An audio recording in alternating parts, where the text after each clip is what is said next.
आज के वक्ता श्री विक्रम सिंह भाटी जी, दो दक्षिण गुजरात प्रांत और विश्व हिंदू परिषद सदस्य एवं बजरंग दल के पालक, उनसे निवेदन करूंगा कि वो आपके सामने अपने विचारों को प्रकट करेंगे।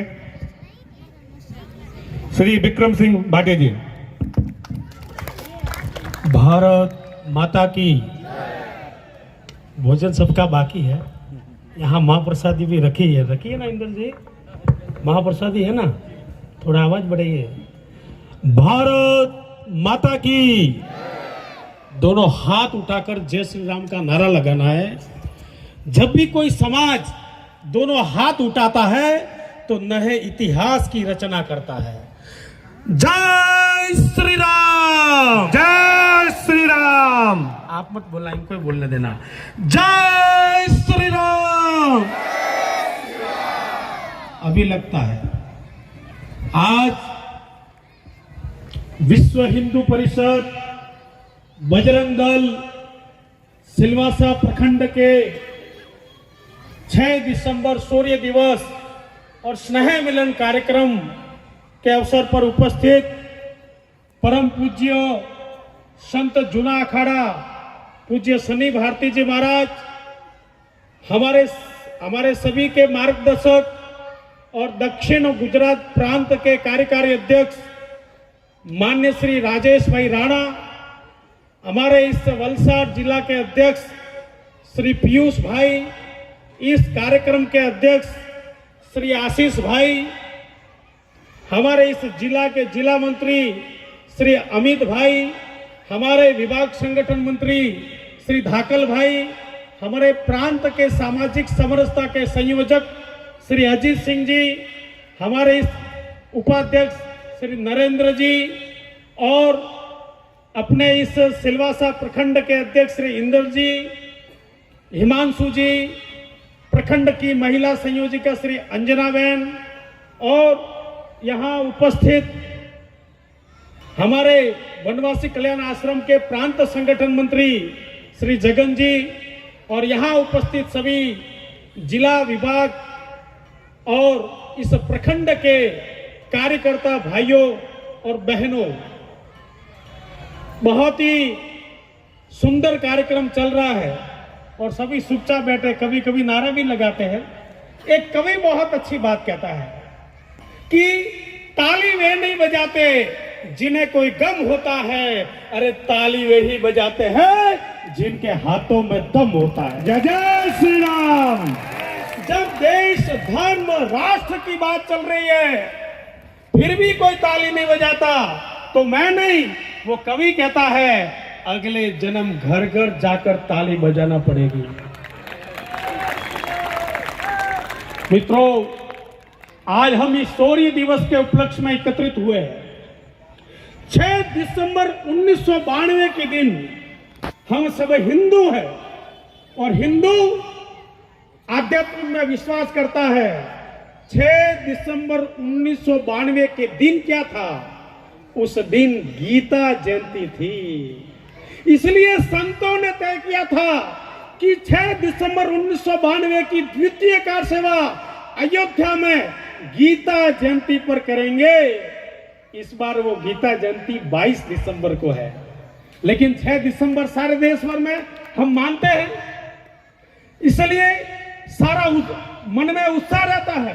हमने हजारों साल की लड़ाइयां जीती है। जब हम इस देश धर्म की बात करते हैं, इस राष्ट्र की बात करते हैं, ये सारी सराचर भूमि, ये सारी दुनिया अगर किसी की थी तो वो हिंदू और हिंदुओं की थी। सारी दुनिया की धरती हमारी थी। अमेरिका हो, जापान हो, रूस हो, अफ्रीका हो, सारी दुनिया हमारी थी। महाभारत के युद्ध तक सारी दुनिया की राजधानी अयोध्या हुआ करती थी। महाभारत के युद्ध तक 4 चीजें सारी दुनिया में प्रचलित थी। नंबर 1, शासन। पूरी दुनिया का शासन अयोध्या से चलता था। नंबर 2, प्रशासन। सारी दुनिया का एडमिनिस्ट्रेशन मैनेजमेंट भारत और भारत में अयोध्या से चलता था। नंबर 3, कोड एंड कंडक्ट, सारी दुनिया में किस प्रकार से जीवन जीना चाहिए, ये सारे नियम भारत से चलते थे। और नंबर 4, सारी दुनिया के संपर्क की भाषा संस्कृत थी और वो भी भारत की देन थी। सारी दुनिया में हम थे। अभी थोड़े समय पहले रूस में खुदाई हुई वह एक मंदिर मिला, वो गणपति जी का मंदिर था।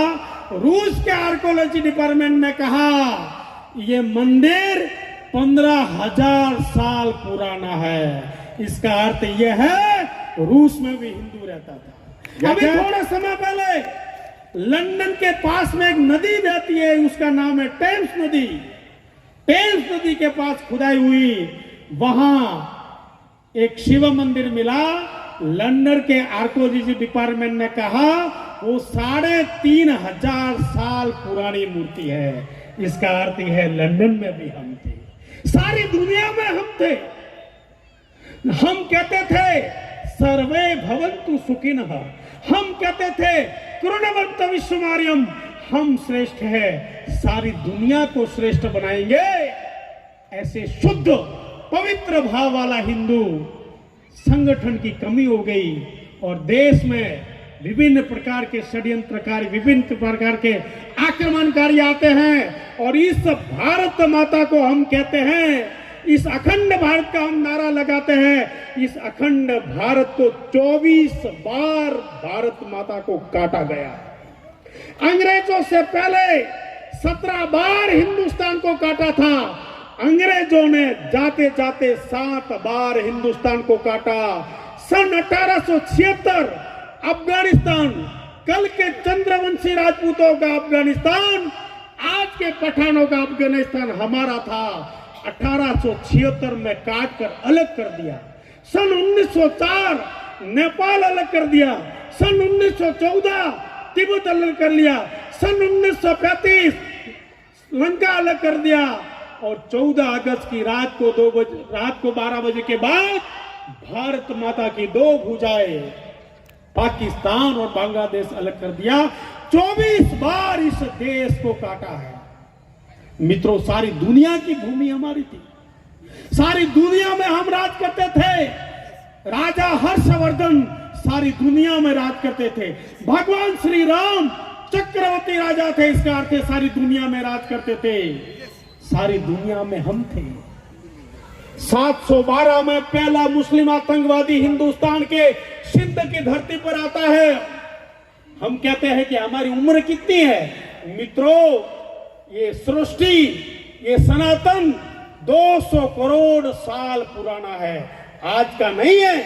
2023 से पहले ईसाई नहीं था, 1450 साल पहले मुसलमान नहीं था। हम तो करोड़ों साल से इस सनातन संस्कृति का ध्वज लिए खड़े हैं। मित्रों, 712 में पहला मुस्लिम आतंकवादी मोहम्मद बिन कासिम आया था। उसने सिंध की धरती पर आक्रमण करा था। आप कहेंगे सिंध कहां है? सिंध कभी हमारे पास था। संत झूलेलाल की जन्मस्थली सिंधियों का सिंध हमारे पास था। सन 712 में मोहम्मद बिन कासिम आता है, सिंध का राजा होता है, राजा दाहिर के साथ युद्ध करता है, राजा दाहिर को परास्त कर देता है। उसी समय मेवाड़ के महाराणा प्रताप के वंशज महाराणा बप्पा रावल चित्तौड़ से सेना लेकर जाते हैं, मोहम्मद बिन कासिम के साथ युद्ध करते हैं और इतना मारते हैं, इतना खदेड़ते हैं, जो मुसलमान सारी दुनिया में तांडव मचा रहा था। एक हाथ में तलवार, दूसरे हाथ में कुरान लेकर चल रहा था। उस इस्लाम को हमने 712 में महाराणा बप्पा रावल ने इतना मारा, उस मोहम्मद बिन कासिम के 4 टुकड़े करके अफगानिस्तान की सीमा पर छोड़ दिया। 200 साल तक इस्लाम इस भारत भूमि पर आ नहीं पाया। 200 साल तक इस्लाम नहीं आया। लेकिन इन 200 सालों में हिंदू समाज में कुछ कमियां जरूर आ गई। संगठन का अभाव, ईर्ष्या, विश्वासघात, एक दूसरे का सहयोग नहीं करना, और इस देश की पतन की कहानी शुरू की 992। मोहम्मद गौरी आता है, मोहम्मद गजनी आता है, अलाउद्दीन खिलजी आता है, कुतुबुद्दीन ऐबक आता है, सैयद बंद आता है, इब्राहिम लोदी आता है और सन 1526 में मुगल सल्तनत की स्थापना करने वाले बाबर हिंदुस्तान आता है।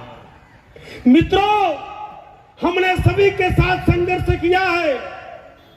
कहते हैं एक संघ के पदाधिकारी थे माननीय शेषाद्री जी। शेषाद्री जी ने एक पुस्तक लिखी है भारत का विभाजन। कभी मौका मिले तो पढ़ना। आज हम आजाद हैं, आज हम स्वतंत्रता की जो खुशियां मनाते हैं। हमारे पूर्वजों ने कितना बलिदान दिया है, हमको किताबों में पढ़ाया जाता था। आपने भी कि महात्मा गांधी जी ने चरखे से शांति नहीं मिली। चरखे से शांति नहीं है तो उन हजारों लाखों पूर्वज जिन्होंने बलिदान दिया उनका बलिदान कहा जाएगा। चरखे से तो शांति जरूर नहीं मिली है, लेकिन ऐसे बाबा योगी आदित्यनाथ जैसे संतों से जरूर इस हिंदू समाज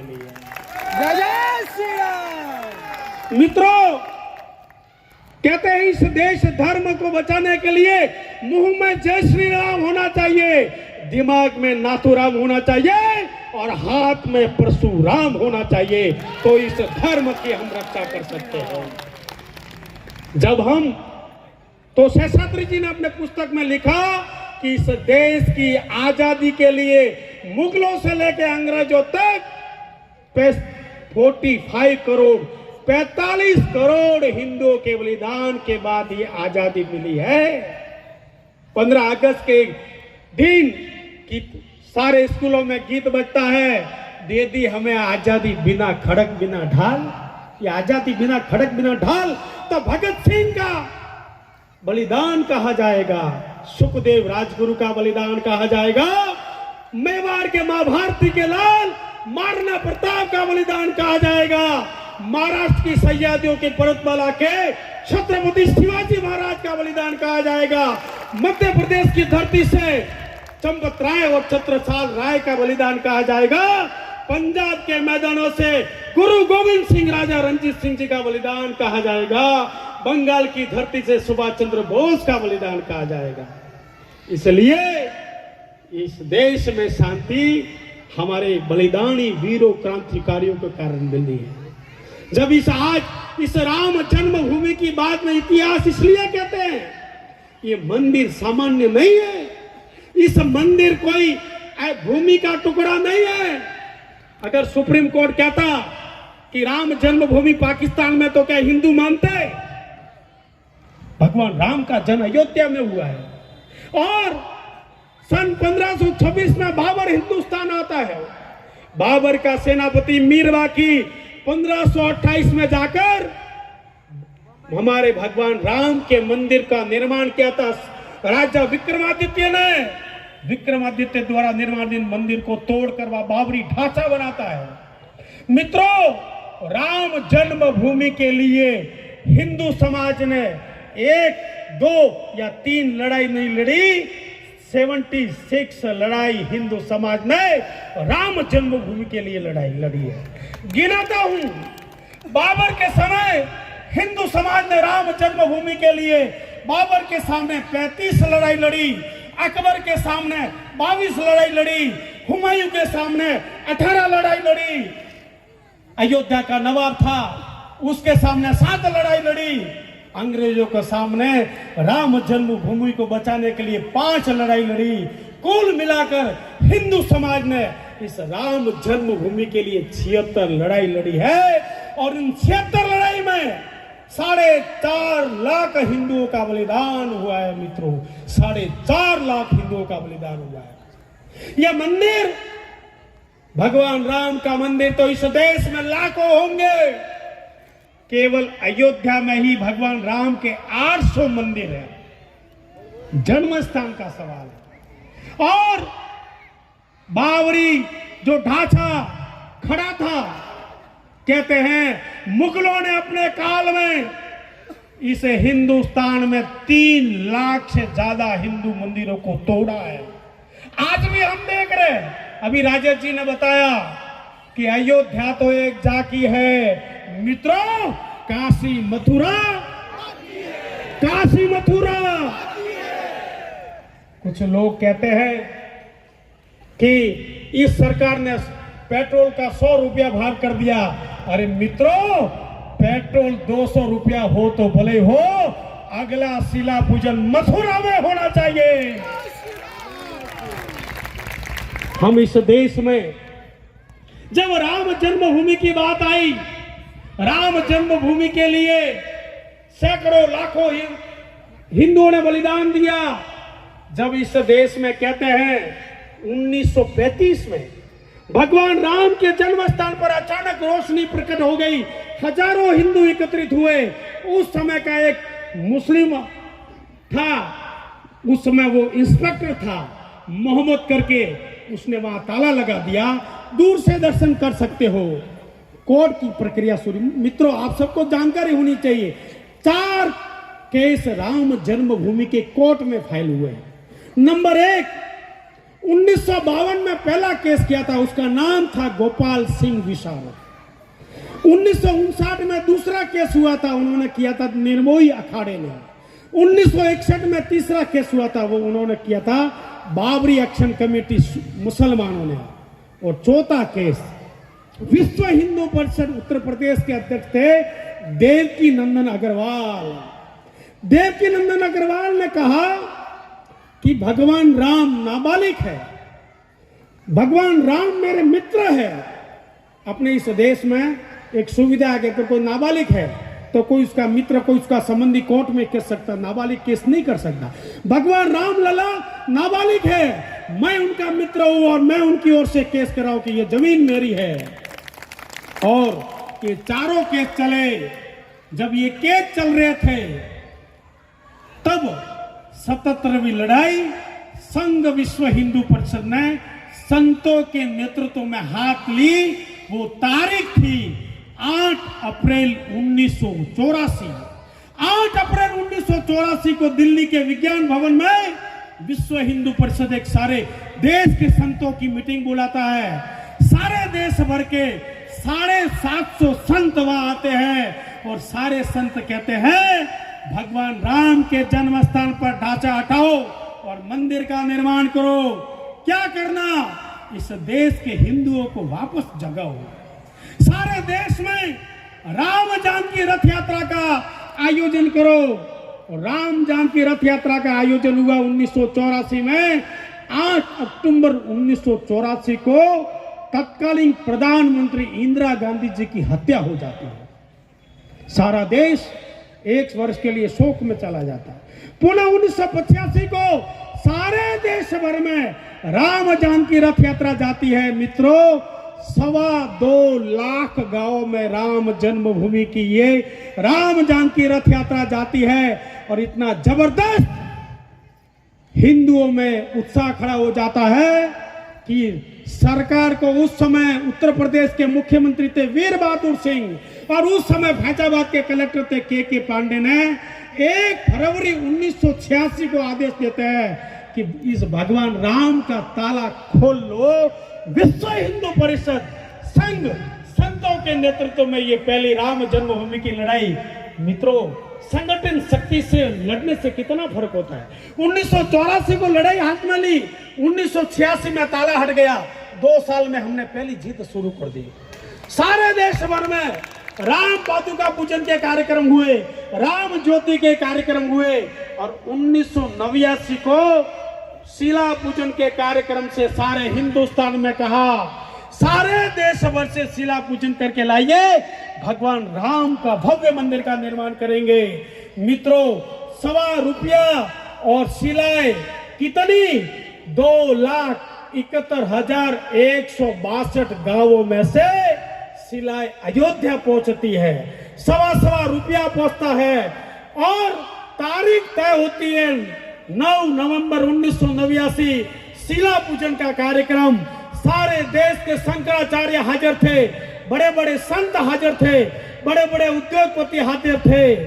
उस समय कहा कि शिला पूजन कौन करेगा?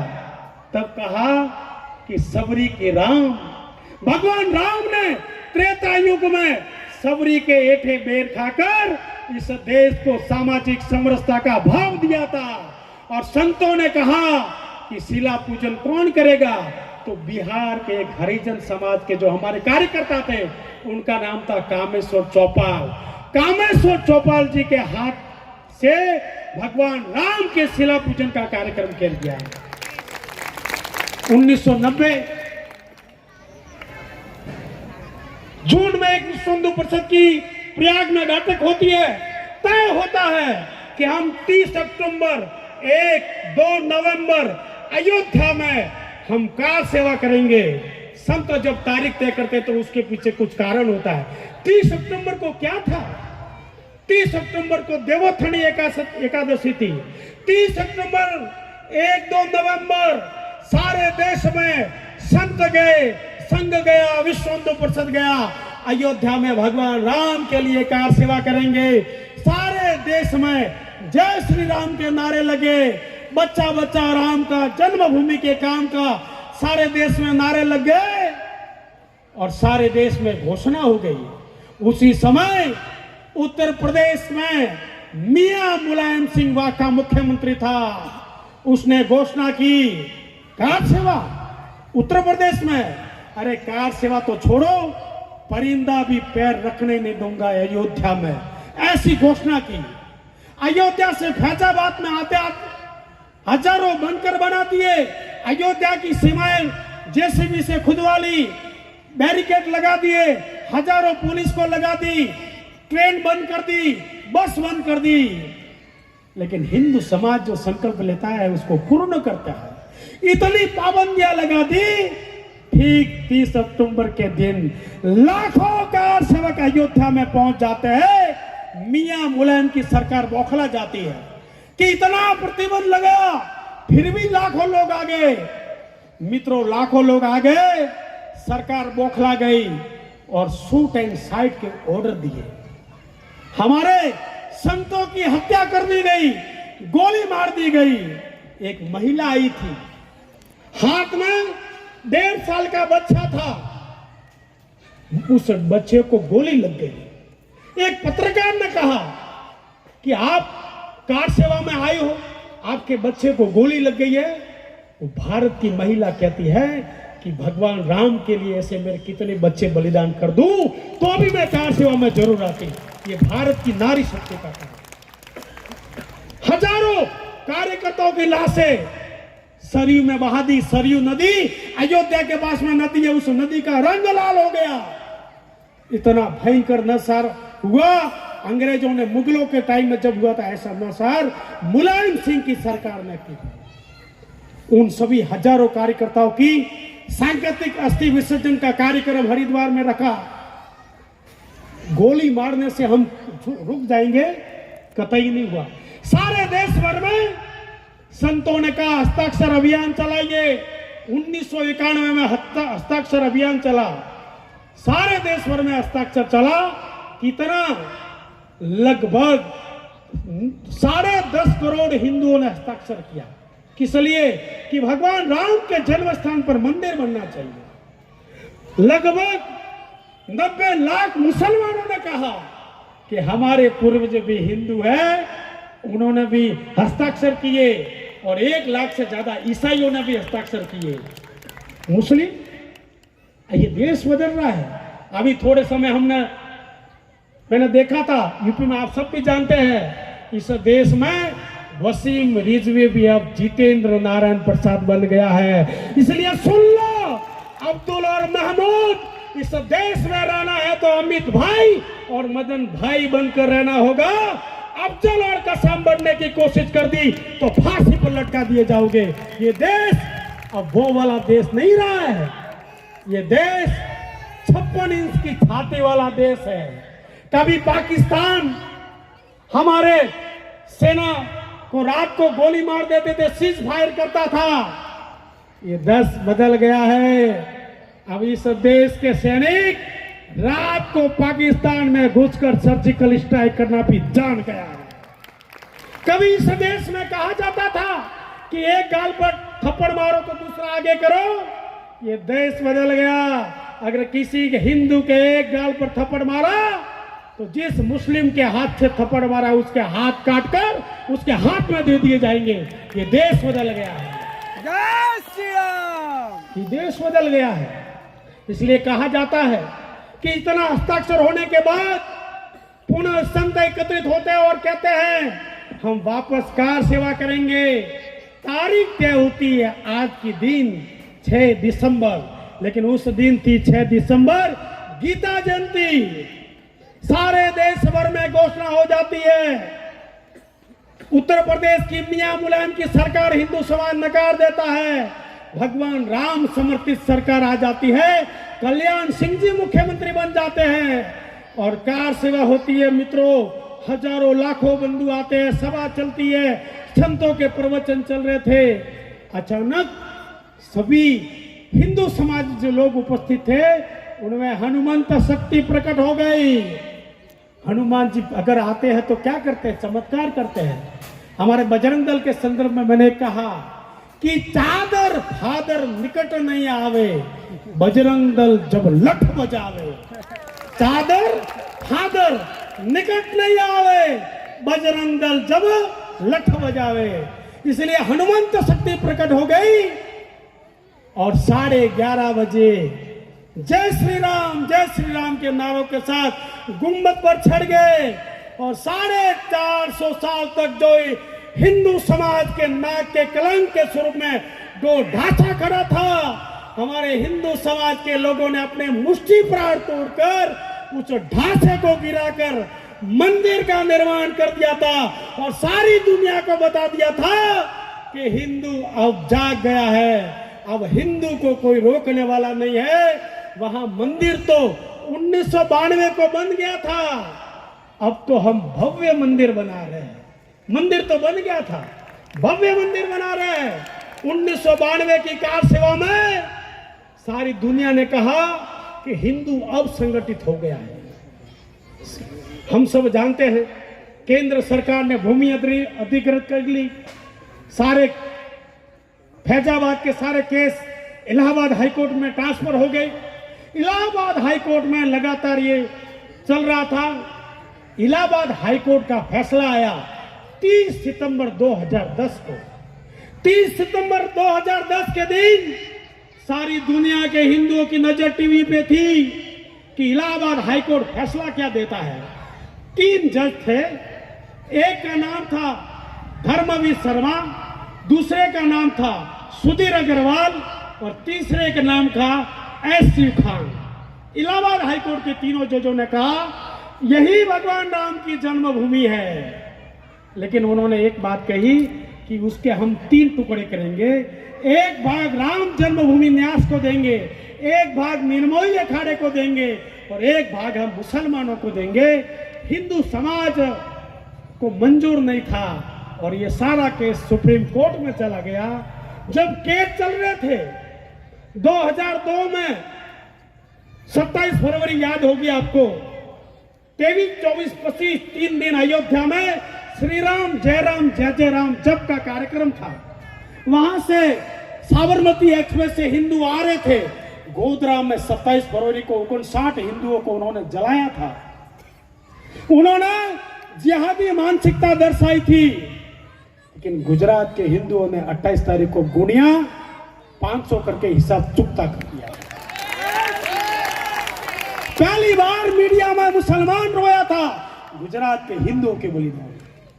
और 2002 में श्री राम जय जय के कार्यक्रम हुए। 2011 को हनुमंत शक्ति के कार्यक्रम हुए।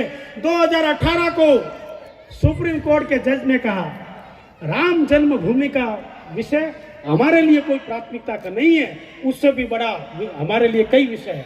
सारे देश भर में पुनः हमने सभाएं की, बड़ी बड़ी।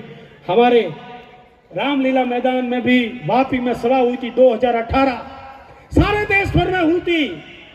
और तुरंत उनको केस हाथ में लेना पड़ा और सुप्रीम कोर्ट के जस्टिस गंगोई बेंच ने 9 नवंबर 2019 को फैसला दिया कि ये सारी भूमि भगवान राम की है। 500 साल की लड़ाई के बाद हिंदू संवैधानिक दृष्टि से जीत गया। हमने राम जन्मभूमि के लिए आंदोलन किया। फिर श्री राम जन्मभूमि तीर्थ क्षेत्र ने कहा, ये मंदिर जब लड़ाई चल रही थी तो अशोक सिंघल जी सारा काम देख रहे थे। बड़े बड़े उद्योगपति अशोक जी के पास आए। अशोक जी को कहा, आप छोड़ो ना, सबसे पैसा नहीं मांगो, कितना चाहिए? 2 करोड़, 5 करोड़, 500 करोड़, 1000 करोड़ हमारे से ले जाइए। अशोक जी ने कहा, ये मंदिर कोई टाटा मंदिर नहीं बनना चाहिए, ये मंदिर कोई बिरला मंदिर नहीं बनना चाहिए, ये भगवान राम का मंदिर बनना चाहिए, संपूर्ण भारत के आस्था और केंद्र का बनना चाहिए। इसलिए तय किया कि हम 10 रुपया भी लेंगे, सामान्य से सामान्य हिंदू का भी पैसा लेंगे, और भगवान राम के जन्मभूमि के लिए उस समय प्रोजेक्ट ये बताता था कि 2500 करोड़ की आवश्यकता है, लेकिन हिंदू समाज ने भगवान राम के खाते में 4500 करोड़ रुपया डाल दिया। जय श्री राम। हमने मंदिर के लिए आंदोलन किया, मंदिर के लिए राशि एकत्रित की। अब भगवान राम के मंदिर की प्रतिष्ठा हो रही है, तो हमारे प्रांत के कार्यकारी अध्यक्ष जी ने आप सबको आमंत्रण दे दिया कि 22 जनवरी 2023 को दिवाली साल में एक बार आती है, लेकिन 22 जनवरी को इस देश नहीं दुनिया में दूसरी दीपावली होने वाली है। 22 तारीख को अयोध्या में कार्यक्रम होगा। ऐसा ही कार्यक्रम किसी मंदिर में स्क्रीन लगाइए, जैसा हो रहा है ऐसे पूजा कीजिए, और रात को 5 दीपक जलाइए, और पूरी दुनिया इस दीपावली को देखनी चाहिए, क्योंकि ये हिंदू 500 साल के बाद जीता है। मित्रों, हम सब कैसे किन लोगों के पूर्वज हैं? हमने किसी को सामने से नहीं मारा, हमने तो वृक्षों में भी भगवान का वास माना है, हमने तो कुत्ते में भी भगवान का, हर जीव में भगवान का वास माना है। हम ऐसे लोग हैं, लेकिन हम शौर्यवान हैं, पराक्रमवान हैं। हमने इस सारी दुनिया में अगर इतिहास किसी का बता दिया जाए तो हमारा इतिहास स्वर्णिम इतिहास है, स्वाभिमानी इतिहास है, संघर्षशाली इतिहास है। इसलिए कहते हैं कि इस देश, धर्म, राष्ट्र के लिए सारी दुनिया में प्रेरणा मिलती है महाराणा प्रताप से, प्रेरणा मिलती है भगत सिंह जी से, और इसी गुजरात के जिनके कारण हम अखंड भारत जरूर कह सकते हैं, सरदार वल्लभ भाई पटेल जैसे व्यक्तियों से भी प्रेरणा मिलती है। मित्रों, हम सभी हिंदू हैं, हिंदू सारे देश भर में हिंदू जगह है। आज अपना देश सुरक्षित हाथों में है, 56 इंच की छाती के हाथ में है, देश सुरक्षित है। इस देश में अब कसाब चलने वाला नहीं है। आप कहेंगे मुसलमानों का विरोध करते हैं, हम मुसलमानों का विरोध करते हैं। हमको नहीं चाहिए कसाब, हमको नहीं चाहिए अफजल, हमको मुसलमान भी चाहिए तो अब्दुल कलाम आजाद या अशफाक उल्लाह खान जैसा मुसलमान चाहिए, देशभक्त राष्ट्रभक्त मुसलमान चाहिए। हम सभी भगवा वाले हैं, गले में भगता, माथे में भगवा। सारे देश में आज नहीं तो कल भगवा में बनने वाला है।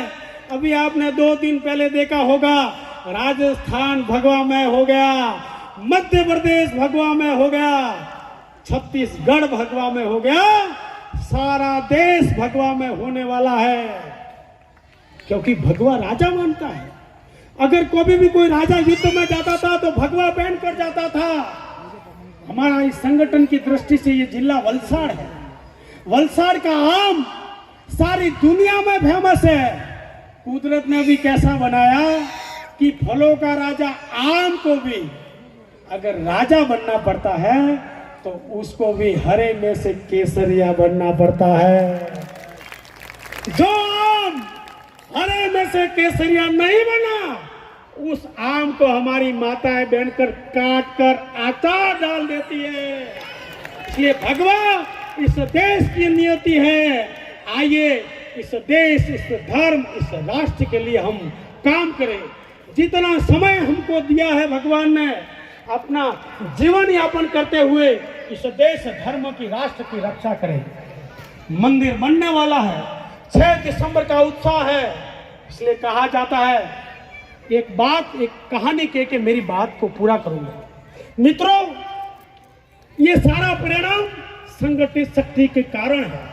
सभी को एक दूसरे का साथ देना चाहिए। एक कहानी होती है कि एक बहुत बड़ा समुद्र था। समुद्र के किनारे एक पक्षी रहता था। सुनना बड़ा आनंद आए। समुद्र के किनारे एक पक्षी रहता था। पक्षी ने अंडे दिए, समुद्र की लहर आई, समुद्र अंडे ले गया। पक्षी कमजोर था, निस्सहाय था। आज इस देश में कोई कमजोर की बात मानता है क्या? शक्तिशाली वालों की बात मानते हैं। उस पक्षी ने समुद्र से कहा कि हे समुद्र, तूने मेरे अंडे लिए हैं लहरों के द्वारा, मेरे अंडे वापस दे दे। समुद्र ने ध्यान नहीं दिया। दूसरी बार कहा कि हे समुद्र, तू मेरे अंडे वापस दे दे, कोई ध्यान नहीं दिया। तीसरी बार उस पक्षी ने बड़े संकल्प शक्ति के साथ कहा कि हे समुद्र, तू मेरे अंडे वापस दे दे, नहीं तो मैं तुझे सुखा दूंगा। इतने मदमस्त लहर मारता सागर को कोई धमकी दे? समुद्र ने कोई ध्यान नहीं दिया, लेकिन वो पक्षी काम में लग गया। एक छोर से पानी भरे, दूसरी तरफ पानी छोड़े, पक्षी काम में लग गया।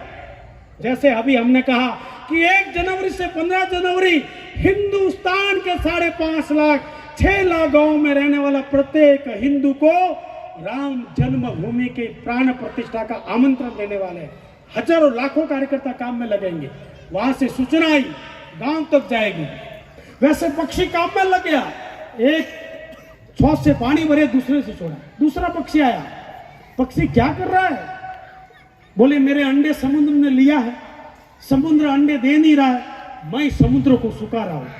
तो बोले मूर्ख, पागल है क्या? समुद्र को सुखेगा? तो उस पक्षी ने कहा, देख भाई, कोई सलाह नहीं, कोई सलाह नहीं, कोई आलोचना नहीं, देना है तो मेरे इस काम में साथ दे। मेरे साथ बोलो, देना हो तो, देना हो तो। उस पक्षी को ये बात ठीक लगी कि बात तो सही बोला। वो दोनों पक्षी काम में लगे, दोनों अपनी छोस में पानी भरे और छोड़े। तीसरा पक्षी आया। बोले पक्षियों क्या कर रहे हो? बोले इसके अंडे समुद्र ने लिए, समुद्र दे नहीं रहा है, हम दोनों मिलकर समुद्र को सुखा रहे हैं। बोले मूर्ख, कैसी पागलों जैसी बात को, समुद्र को सुखेगा? तुम दोनों ने कहा, कोई सलाह नहीं, कोई आलोचना नहीं, देना है तो। तीसरा पक्षी भी काम में लग गया। चौथा आया। बोले क्या कर रहे हो? बोले समुद्र ने अंडे लिए, समुद्र दे नहीं रहा, हम तीनों मिलकर समुद्र को सुखा रहे हैं। बोले मूर्खों, पागलों ऐसी बात करते हो? तीनों एक साथ बोले, कोई सलाह नहीं, कोई आलोचना नहीं, देना है तो चौथा लग गया काम में।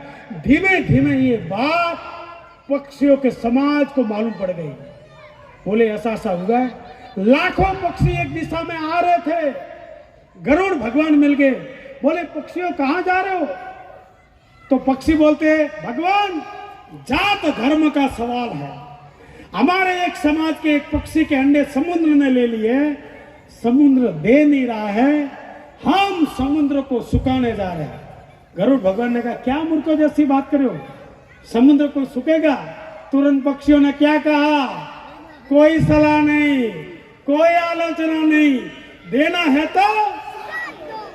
गरुड़ भगवान ने कहा, मैं भी आपके समाज का, चलो मैं भी आपके साथ चलता हूं। लाखों पक्षी, गरुड़ भगवान सभी जा रहे थे।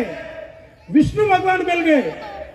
बोले गरुड़, तू इतने पक्षियों को लेकर कहां जा रहा है? बोले भगवान, आज मत रोको, जात धर्म का सवाल है। हमारे एक समाज के एक पक्षी के अंडे समुद्र ने ले लिया, समुद्र दे नहीं रहा है, हम सभी मिलकर समुद्र को सुखाने जा रहे हैं। विष्णु भगवान बोले, क्या पागलों जैसी बात करते, समुद्र को सुखेगा? तुरंत क्या कहा? कोई सलाह नहीं भगवान, कोई सलाह नहीं भगवान, कोई आलोचना नहीं, देना है तो हमारे इस काम में। विष्णु भगवान ने कहा, ठीक है, बात तो ठीक है, चलो मैं भी आपके साथ आ रहा हूं। लाखों पक्षी, गरुड़ भगवान, विष्णु भगवान समुद्र की ओर आ रहा है। समुद्र बाहर आया। भगवान को कहा कि आप तो त्रेता में आए थे, आज वापस क्या लेने आए हो? बोले समुद्र, आज तेरी कोई सलाह नहीं सुननी, आज तेरी कोई आलोचना नहीं सुननी। अगर देना है तो इस पक्षी के अंडे वापस दे दे। मित्रों, सामान्य पक्षी के संकल्प शक्ति से, संगठन शक्ति से समुद्र ने अंडे वापस दे दिए, असंभव काम संभव हो गया। इसलिए मित्रों, हर अच्छे काम में साथ दो। आलोचना करने वाले ये लोग तो खूब है, संगठित साथ शक्ति के साथ में रखकर साथ दो। खूब समय रह गया है, अंतिम में भगवान राम के जन्म स्थान पर अपने आप को गौरवान्वित महसूस करते हुए अपनी कविता पूरी करके मेरी बात को विराम देता हूं कि राम जी का राह है, राम जी का काम है, राम जी के काम में तो काहे का विश्राम है। जिंदा रहे जग जीवन ललाम है, मर भी गए तो रहने को स्वर्ग धाम है। हमको तो काम बस राम जी के काम से, राम जी का मंदिर बना है धूमधाम से। जय जय श्री राम।